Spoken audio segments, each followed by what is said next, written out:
Der han! Ja da. Klar? Ja, jeg klar, altså.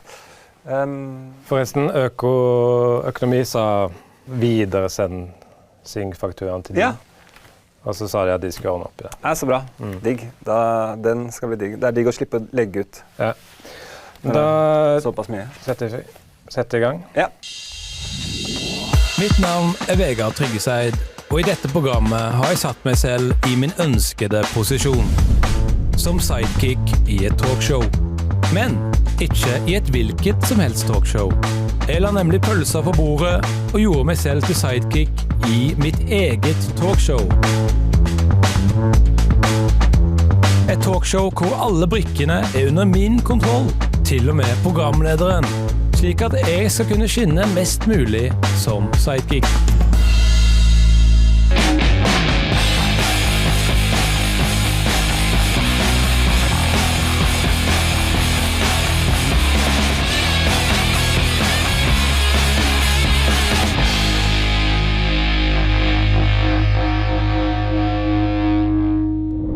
Yes, da var vi på plass igjen. Ny episode av Sidekick med Vegard Tryggeseid. Velkommen skal dere være. Mitt navn Andreas Rand, og jeg vet ikke med dere, men jeg har flydd høyt etter første episode, og jeg tror faktisk ikke jeg har landet helt ennå. Og jeg vil takke for alle de fine tilbakemeldingene vi har fått så langt, og vi skal ikke være noe dårligere i dag. Vi er virkelig balls deep. Og plakaten den rett og slett fylt i randen, og vi får blant annet besøk av musikeren Aurora. Og som alltid har jeg med meg min sidekick, Vegard Tryggeseid, også kjent som diabeteskongen type 0, som da spiller på at du ikke har diabetes. Ikke et spor. Men apropos tilbakemeldinger, Andreas, det er jo mange fine blant de. Det er mange som digger showet, det er mange som har sendt mail og sms og sagt at det er fett at vi har fått til noe sånt i Norge. Men så er det noen som er litt mer lunkne. Ja. Og det er ikke til å komme bort ifra at noen av tilbakemeldingene de går på deg, Andreas, på en negativ måte. Og jeg tror vi kan koste på oss en liten opplesning av de. Okay. Såpass stolt du? Ja. Første er, hvem er han som ikke er Vegard? Ja, hva synes du om den? Ikke så veldig hardt, kanskje? Den, da. Ja, det er ikke så hardt. Nei, det er gøy det. Vi kan ta en til. Ja, da er likbilen på vei for å plukke opp den livløse lefsa /kumla /lespa ved siden av Vegard. Han bestemte seg ikke helt der. Og hvilken sick shit er det som får seg til å skrive noe sånt? Jeg vet ikke. Folk sier, altså folk... Jeg blåser så i det, fordi folk kan finne negative ting om alt. Det finnes jo grupper på Facebook som er imot pizza, og folk er gærne. Og siste, jeg tror jeg var i samme kull som Andreas på universitetet. Vi tok bachelorgrad i inkompetanse. Og denne innsenderen burner jo seg selv også, og da er det vel lov. Da er det lov litt som faktafeil, for jeg har jo ikke studert på universitet. Nei. Jeg har jo bare gått på høyskole? Eller? Høyskole da? Jeg har gått på en privat skole i Danmark, som egentlig handler om problemløsning. Og der kan du jobbe i alle mulige forskjellige yrker. Og jeg vil bare si at før vi går videre i sendingen, at både jeg og resten av redaksjonen, Kim og Anne og hele gjengen, vi er veldig fornøyd med Andreas da. Ja. Så folk får bare holde på. Men vi kan ikke sitte her og være introspektive, eller hva, Andreas? Nei, det skulle ha tatt seg ut. Vi skal videre, og vi skal ta imot dagens gjest, musikeren Aurora.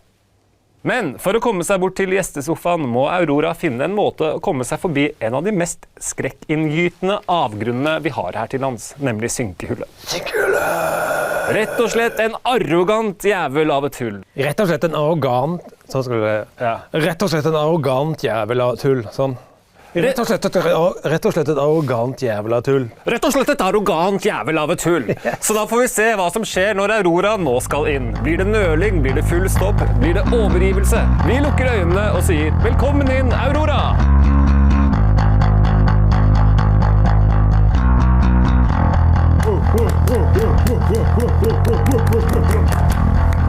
Oi! Oh! Hei!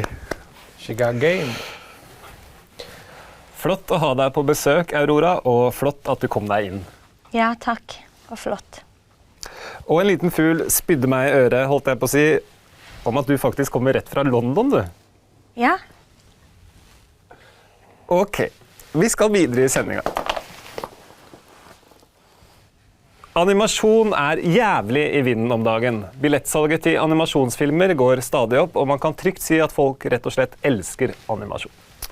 Og vi her i Sidekick tenkte i den forbindelse å gi en liten gave til folket. Ta en titt på dette. Yes, og dere da er litt interessert i animert film, stemmer det?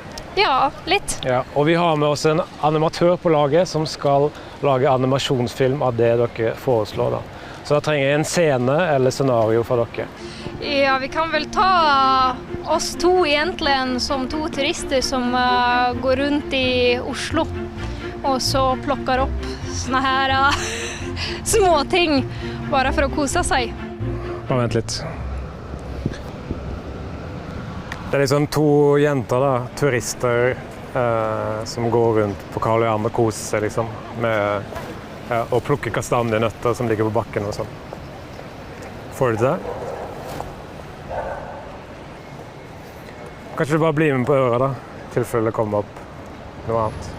Jeg er ikke sikker på at han får til akkurat det. Kan du gjøre det litt enklere? Enklere? Ja, bare to jenter som går rundt på byen da, på Karl Johan. Hørte du det? Er det nødvendig at dere går? Vi kan stå still. Ja, fordi han sier at det kommer sikkert ikke til å bli bevegelse i bildet da. Ja, det går fint. Ja. Bare to jenter på Karl Johan da. Da tar vi en titt på hva han har kokt sammen. Men kjenner du noen, er det noen du kjenner som kan hjelpe deg med bevegelse da? En eller annen kontakt i bransjen? Ja, du har ikke kontakter, nei. Da trenger jeg da en scene for deg. Ja, jeg tenker vi er i en grisebinge. Nå spør han hvor mange griser. Nei, det er to. Et kjærlighetsforhold, tenker jeg. Ja. Han spør om du kan gjøre det til en gris. Jeg kan gjøre det til en gris. Ja. Ja. Hva skjer i scenen da? Nei, hvis det er en gris, så tenker jeg at han tralter rundt alene og er litt ensom. Nei, det er ikke sikkert det blir bevegelse. Det er ikke sikkert det blir bevegelse, nei. Nei, og da tror jeg vi bare får sett et uttrykk av grisen hvor han ikke er fornøyd, på en måte. At han på en måte depper, kanskje angst. Ja. Og bakgrunn, hva tenker du om det? Fordi Bakgrunn? animatøren foreslår hvit bakgrunn. Jeg tenker at hvitt er kanskje litt positivt. Kanskje vi skulle hatt det svart og hatt det veldig dystert. Han er best på hvitt, sier han. Da blir det hvitt. Ja. Da får vi se hva han har skrapt sammen. Og uten bevegelse, det går ikke. Nei, det er helt håpløst. Ja, men du setter meg i en jævlig dårlig posisjon nå. Skal vi liksom bare gå bort til folk? Så det blir de facto da et stillbilde da. Det er faktisk et stillbilde. Ja. Ok, men du må... Selv om definisjonen av animasjon er illustrasjoner i bevegelse. Det er jeg helt sikker på, ja. Og det problemet ditt med antall, det er jo helt... Hvis du greier én gris, så greier du to. Ingenting går. Nei. Ingenting går. Mann som ligger på bakken, da. Ja. Yes. Nei, du tar ikke lunsj. Du tar ikke lunsj nå. Du tar faen ikke lunsj nå. Klokka er 9. Greier du å tegne en øl? Ja, han greier sikkert det. Kan du gjøre det? Ja. Får du en øl? Da tar vi en titt på det. Jeg er ikke kjempeoptimist. Yes, da er vi tilbake til studio. Animer det, du den jævla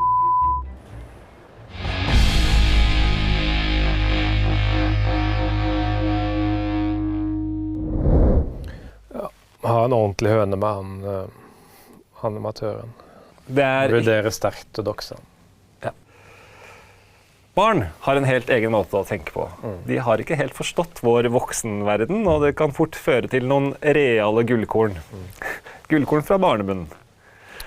Vi har vel alle sett disse innslagene hvor barn blir stilt relativt vanlige spørsmål, men at de så kommer med de rareste svar. Og det er mange av oss som finner glede og humor i dette, men det gjør ikke du, Vegard. Jeg gjør ikke det, Andreas. Når jeg ser sånne ting, så tenker jeg dette her er lett å slå, og at det kan være mye mer absurd enn de da. Ja, og det skal du nå bevise, Vegard. Absolutt. Vi leide da inn en 4-åring. Premiere på setning-match. Leide da inn en 4-åring, som jeg da skal konkurrere mot da. Og Jeg tror vi skal beskytte identiteten hans, så da kaller vi han bare Cliff Kenneth, eller noe sånt. Og vi feeda Cliff Kenneth med spørsmål for å se hva han hadde å nikke med. Og vi skal vise klipp av de rareste svarene han ga, og så skal Vegard forsøke å toppe de i absurditet. Men først, la oss hilse på Cliff Kenneth. Jeg heter Fredrik, og jeg 4 år. Han sier navnet sitt, så ja, burde kanskje ha beepet ut det. Burde ha beepet ut. Vi spiller Vegard versus Kid.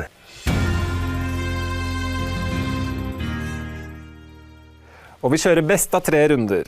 Har du forstått reglene, Aurora? Ja, selvsagt. Ok, da begynner vi.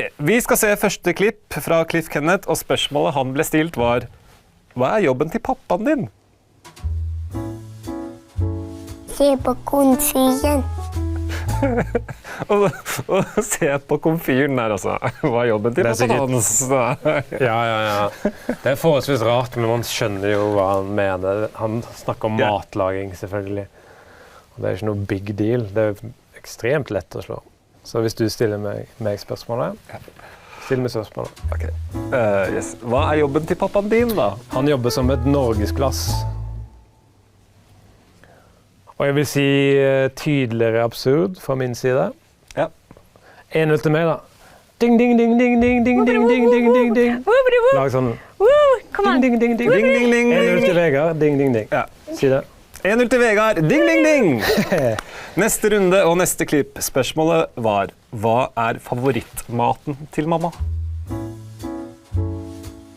Bleiepostei. Ja. Den er jo ganske sterk, da. Ja, det er Absolutt. sterkt. Ja, jeg må jo berømme kiden litt, egentlig. Han er ikke helt sør for syden, men det er Ja. spørsmålet. Og hva svarer du, Vegard? Hva er favorittmaten til mamma? Hun liker å inhalere pæreformet ost. Ja. Så igjen tydeligere absurd fra min side. Ja. 2-0. Ding, ding, da er det 2-0, og da er det egentlig avgjort. Men skal vi ta siste? Ja. Ok, spørsmålet Cliff Kenneth fikk var: hva skjer når mamma og pappa blir sinte på deg? Da blir det oppvaskmøte. Oppvaskmøte. Jeg får veldig sånn der: du er kalt inn, eller at han Ja, men- gutten får en mail omtrent, sånn der: ok, dette skal vi ha en prat om, og så kommer han inn, så er han i dress, Ja. han lille gutten. Og så er det Det er sånn til pressen: ja, jeg legger meg langflatt, det skal ikke forekomme. Og, Ja. Hele Men, den PR-oppvaskmøtet, det har jo ikke noe i barneoppdragelse. Nei, det var gøy. og det er jo litt fristende å stå over denne runden, sånn at Cliff Kenneth kan få trøstepoeng, men jeg har et veldig bra svar på det her. Ok. Hva skjer når mamma og pappa blir sinte på deg? Sonos-anlegget aktiverer en skjult funksjon som på overraskende kort tid senker temperaturen i lokalet til så mye som 200 minusgrader. Tenk deg at Sonos gjør det. Det er gøy. Det er jo Sonos-anlegget. What? Sonos-anlegget. Og da Da er det 3-0 til deg. 3-0. Ja. 3-0. Ding, ding, ding. Da ble det 3-0 til Vegard. Og Aurora, jeg har jo vært på konsert med deg, og da så jeg jo at du Din kan... grisegutt. Hæ? Din grisegutt. bare Ja. gå videre. Ja. Og da, jeg har jo vært på konsert med deg, og da så jeg at du kan jo danse i tillegg. Og som publikummer er jo det helt pølse i ketchup. Men hvilket forhold har du til dansing? Er det noe du føler du må gjøre, eller er det noe du finner glede i? Nei, jeg finner masse glede i å danse. Det er deilig. Det er som å ha... Det er jo liksom å ha samleie med seg selv. Ok, gå videre. Her står det bare noe om glede, står det. Skal jeg finne på noe, eller? Det er introen til Tulla, tror jeg. Ja. Vi skal da tilbake til Tulla. De som ikke så første episode, så er det da en koselig eldre dame som vi sendte ut i en park på Grünerløkka for å på en måte være jovial med folk da. Men for å forsikre oss om at det gikk riktig for seg, for vi stolte ikke helt på hun, Så fjernstyrt er henne. Så da er det vel bare å si nyt en ny episode av vår alles fjernstyrte dronning, Tulla. Tulla er tilbake. Det du må huske da, at du går jo rundt i din egen kropp, men det er jeg som er stemmen din. Og når du kommer tilbake til bilen etterpå for en debrief, så husk bankekoden på døra. Pause. Vegard til Tulla. Ja, Da setter du deg ved siden av hunden i hvitt til høyre ja, for ok. hunden. Ok. Dette blir bra. Ikke si det. Ja, du kan faktisk si det. Dette blir bra. Dette vil gå. Syns Munch-bygget ble fint, jeg. Jeg synes Munch-bygget ble fint, ja. Og så spør du Blei Hva? litt skjevt. hva syns... Nei, ikke si det. Trekk det tilbake. Det ble ikke så skjevt. Nei, ikke så skjevt, kanskje. Hva sa hun? Ikke noe. Jeg har lyst til å få en hund på kamera. At du kommenterer hunden til noen. Ja. Nå kommer det et par. Jeg spør om det er et par. Er dere et par? Hva da? Er dere et par? Ja. Hun sa ja, og han sa nei. Nei, hun sa ja, han sa nei. Det er crowdwork. Si at det er crowdwork. Er det, hva for noe? Si at det er crowdwork. Det er crowdwork. Ja. Ja. Du får ha en fin dag videre, da. Nei, men nå går de. Har dere ikke hørt om ryggsekker, eller? Har du hørt om ryggsekker? De går jo med sånn vesker, jo. Vegard, jeg ser en hund. Da skal Jeg du ser en nå. hund. Men du går ut av framen. Så fin hund. Tulla, du er off frame. Kom tilbake. Men bikkja da? Ja, det kommer flere. Det er faen meg 101 dalmatiner her på Løkka. Det er alltid hunder. Litt lenger. Ikke moonwalk. Det kommer en hund. Flott hund. Den kunne vært stelt ut. Så fin hund. Den kunne vært stelt ut. Veldig bra. Nå spiller du spillet. Så fin hund. Den kunne vært stelt ut. Hva skal den hunden nå da? Spør om det. Hva skal den hunden nå da? Nå skal vi ut og lufte babyen. Baby også. Lufter, Skal lufte babyen. pisse litt. Tror du det er noen som har gressallergi her da? Tror du det er noen som har gressallergi her? Ja, det tror jeg. De tingene vi må hanskes med. Det er ting vi må hanskes med. Det er veldig sant. Tulla til bil for debrief. Tulla kommer med raske skritt. Ser ikke så raskt ut. Åh! Og nå husker du den koden.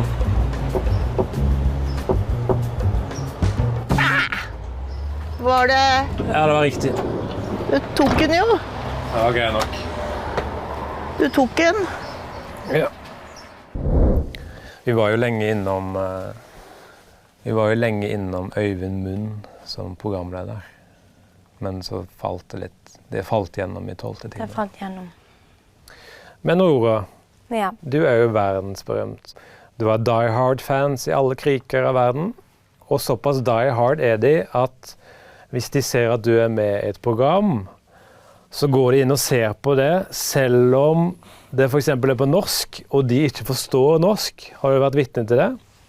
Ja, Vegard. Det kan jo være at de ser på her også. Ja. Det er nettopp det jeg tenker da, at Ja, de ser at du er med nå, så går de inn, selv om de ikke forstår språket. de går inn. De går inn, og jeg vil tro at, hva vil du si, Andreas? 20-25 internasjonale seere som sitter og ser på oss nå? Ja, de kan kan vinke. sikkert noe sånt. Vink til de. Jeg skal gjøre bedre enn å vinke, fordi jeg vil gjerne benytte anledninger til å komme med en beskjed til de internasjonale seerne som ser på. 2 years ago, I lost my dog on vacation. On a fateful day outside of Bruges, Belgium. It's a flat-coated retriever. Very nice, but some hair loss. It's non-responsive to most sounds. and it usually faints if you touch it. But you might get lucky if you use hand signals. And its name is, it's irrelevant because he doesn't respond to it and it doesn't have a name tag. He refuses and his name, it's Rusgutten. Best of luck, guys. I really hope you get it down. Try your best. You weird fox. Go to sleep. You weird fox. Dette håper jeg du når frem med, Vegard. Alle som har hund vet hvor prekært det er å ikke miste dem. Har du noe å si til de engelske, Andreas? Det er en kjempegod idé. Har du noe å si til de engelske? Si noe. Jeg dropper det. Si sånn Merry Christmas. Ja. For det kan være at det kan sendes igjen. Ja. Ja. Har du noe, Roa?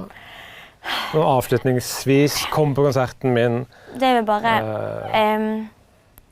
equality is key. Ja. Vet du hvem som sa det? Alicia Keys. Nei, det var Hitler.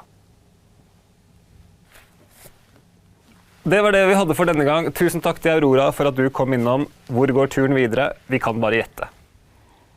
Flotte saker. Vi skal som forrige gang avslutte Sidekick med sketsjekonkurranse. Send inn sketsj til oss. Vi velger ut vår favoritt blant dem og viser den her på slutten av sendinga. Og i dag har vi, i motsetning til forrige gang, fått inn noen sketsjer. Det har vi, Andreas. Men når det er sagt, så lager jeg alltid en egen sketsj til hver episode, som for sikkerhets skyld, som vi kan gå til da, hvis kvaliteten på de innsendte blir for lav. Og det er det som har skjedd i dag. Så det blir min sketsj i dag også. Men jeg tror den skal holde vannet, altså. Og den spiller på noe de fleste kjenner seg igjen i. Og det er jo det folk vil ha i en sketsj. Da sier vi takk for oss her i Sidekick, og vi ses neste gang. Da skal Vegard rapportere fra innsiden av et meget kontroversielt miljø. Det blir gøy da, Vegard. Det er ikke gøy, men stas på en måte. Ja, det blir stas. I tillegg kommer komiker Amalie Stuve og krimkommentator Øystein Milli innom. Takk for at dere så på. Her kommer sketsj.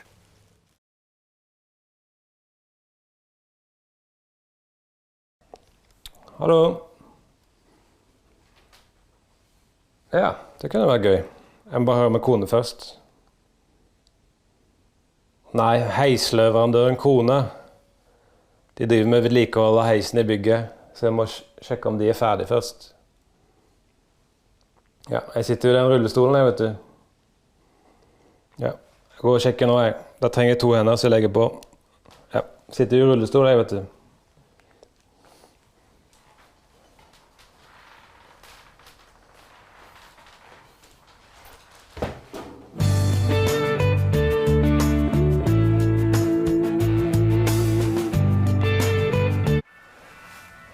Ja, greit. Så da sender jeg bare en PDF med den regningen fra Syng til økonomi. Ja, stemmer. Hvor mye var den på egentlig? Det var ganske mye.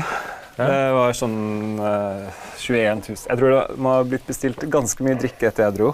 Ja, når du dro? Jeg dro sånn i 7-tida. Jeg hadde jo bilen, og jeg visste jo ikke at det skulle være. Ja, for det er den touchscreen de har på Syng. Ja. Brukte du den, eller? Nei. Da blir selve bestillingen veldig gøy, da. Ja. Men vi ses neste gang. Jeg synes det gikk mye bedre i dag. Ja. Ha det. Ha det.